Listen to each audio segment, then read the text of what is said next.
I was sitting there. I was like, man, the Eagles. There's no way they could lose this game, especially the way they played in the first half.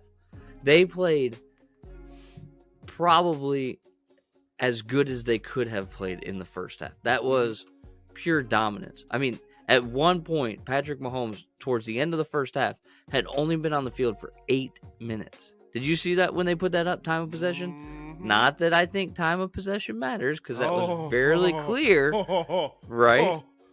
Very clear that time of possession obviously didn't matter as much, just who scores more points at the end of the game.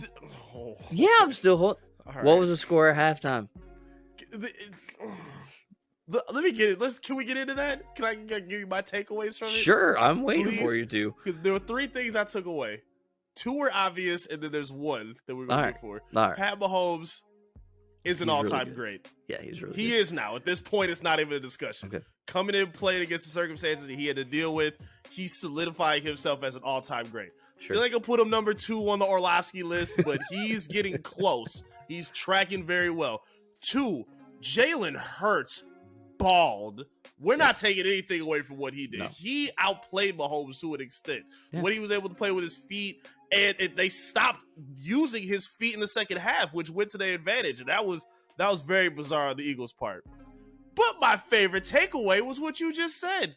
Oh, yeah. Time of possession absolutely matters, my friend. Tell me why it matters. That was the reason they were able to build a 10-point lead in the first half, because they kept that explosive offense on the sideline with running the ball, playing keep away, and moving the ball methodically, moving the ball on 3rd down, keeping him cold on the sideline. They only had I think it was 36-24 time possession. They only touched the ball for 9 minutes in the first half or something like that, or 9 minutes in the first half, something ridiculous. And it proved that clearly when you play keep away and use time of possession to your advantage, you can build a lead. Now, they went away from their game plan in the second half, but the first half showed that time of possession absolutely matters.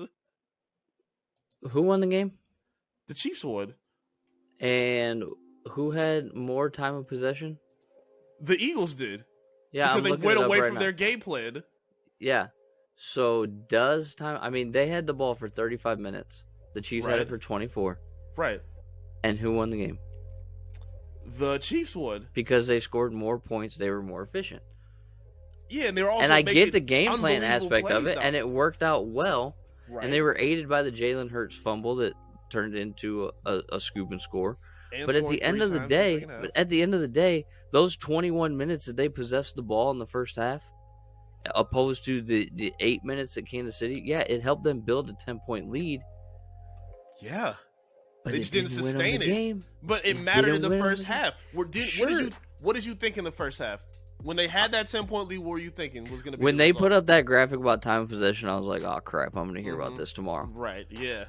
I knew I was going to, but then I was proved again right that time of possession is overrated. No, you weren't. It's entirely overrated. In 24 minutes, the Chiefs scored more points than the Eagles did in 35, and that's what won them the game.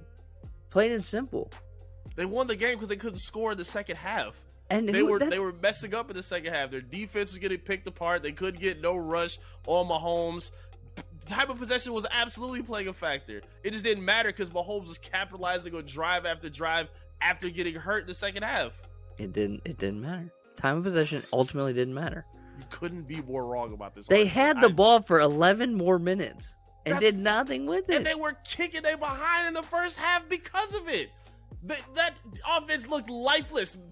Travis Kelce even said it during the postgame. He said, we didn't come out and play the way we wanted to because they controlled the tempo of the game. Sure, they controlled the tempo. But all I'm saying is, at the end of the day, you can game plan around that, but you're not going to game plan around holding the ball for longer as opposed to scoring more efficiently. I promise you that was Philadelphia's game plan. That's been their game plan. They've been a running team. Yeah. But at the end of the day, it didn't work in their favor. It's not the team that possesses the ball the longest that's going to win a game. Because they didn't play to that same plan in the second half. If they would have did that, they probably would have won the game. Maybe. You don't know that. They stopped running the ball. They Miles did. Sanders I got don't know quiet. why they stopped doing that. But at the end of the day, and I'm going to keep saying that, the score was 38-35 because Kansas City was more efficient. And they scored when the opportunity presented itself. Sure. But they had every opportunity to shut the door. I will readily admit that their dominance in the first half was a direct result of keeping the ball out of Patrick Mahomes' hands. Yes. But the way that you're not game planning to say, I want a higher number in the time of possession. Yes, you are. No, you're not. Yes, you are. You're when you're just simply facing not. Pat Mahomes, that's exactly what you're saying. You want to sustain drives. I'm with you. Yes. I get it. But at the Yes. end of the day, you also want to... But the Eagles were also capitalizing on their drives, which they did not do in the second half, which mattered. That's what you're saying. Yes. It's not how long they possessed the ball. It's the fact that they were actually capitalizing on those drives.